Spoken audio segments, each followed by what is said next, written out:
էր ասում վարույթ իրականացնող մարմինը, այդ ընկերության հետ Սամվել Կարապետյանը որևէ կապ եւ առնչություն չունի, հա, խոսքը վերաբերում է կայծաղբյուր ընկերությանը, որևիցե ձևով կապ եւ առնչություն չունի, բայց քննչական մարմինը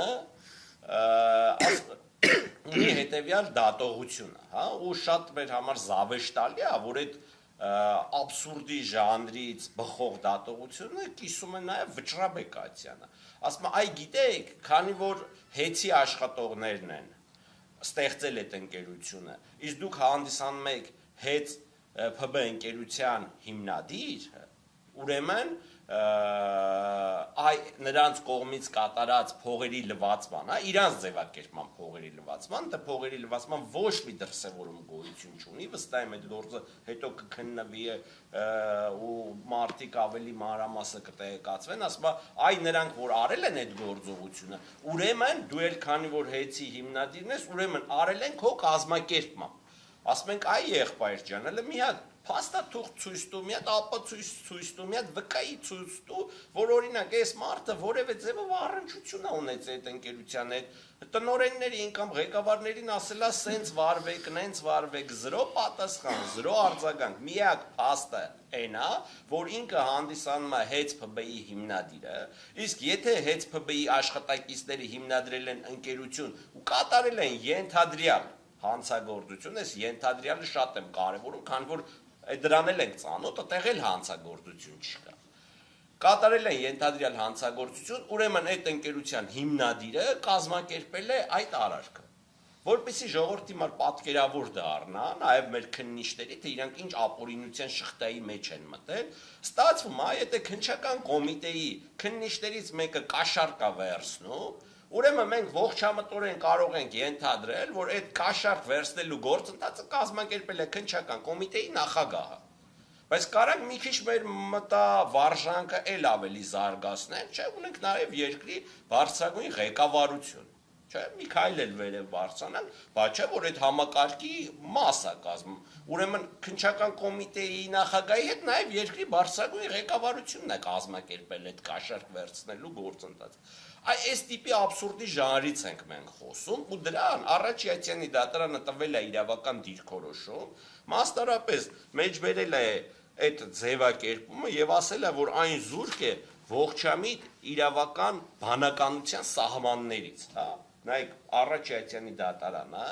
նման ձևակերպում է տվել, որ մենք բացառիկ դեպքերում այդ որ ողջամիտ իրավական դատողության սահմաններից դուրս է դատական ակտերում շատ հազվադեպ ենք մենք նման ձևակերպումների ականատես դառնում, բայց դատարանը նման ձևակերպում է տվել։ Այդ նույն դիրքորոշումը կիսել է նաև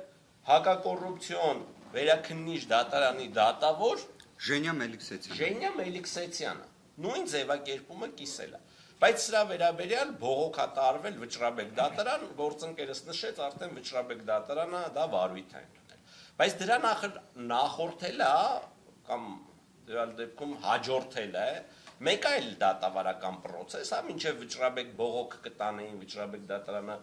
որոշեր վարույթ ընդունում, թե չէ, իրանք նորից են մտել դատարան, որպեսզի կալանքի ժամկետ երկարացնեն։ Երբ որ նորից են մտել դատարան, այդ ժամանակ իբր էս եղածը մի կարում էին հիմնավորեին, մի դրվագել էին ավելացրել իբրև թե փողերի լվացման դրվագ։ Այդ դեպքում էլ Արաչյանի արդեն մեկ ուրիշ դատավոր, հա, որոշում կայացրեց եւ հիմնավորված համարեց, որ հաստատեց, որ հիմնավոր կասկածի առկայություն, ինչպես են սկզբնական դեպքում, այնպես էլ էս երկրորդ դրվագում, որը նոր էր, բացարձակ գոյություն չունի։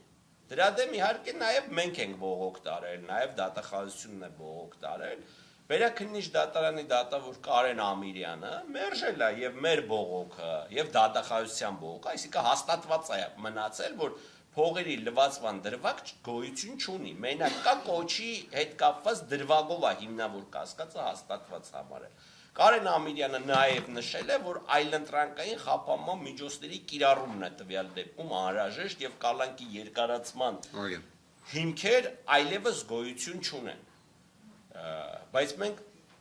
օրերի ընթացքում, հա, կարելի ասել ժամերի ընթացքում, որ քննիչես նոր միջնորդությունը պետք է մուտք անի դատարան,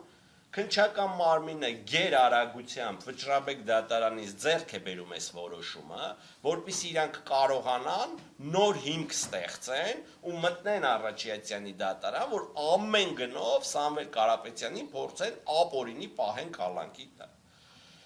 Ես իհարկե ծանոթացել եմ վճռաբեկ դատարանի այդ արտահայտած դիրքորոշումներին, եթե կարելի է դա այդպես ասել, ուրեմն այս որոշումը ըստ էության բաղկացած է 108 էջից, 108 էջից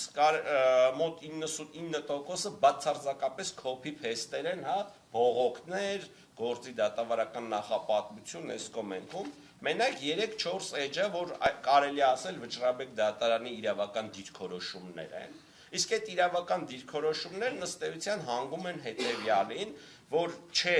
նման դեպքերում, քանի որ այդ արարքը ունի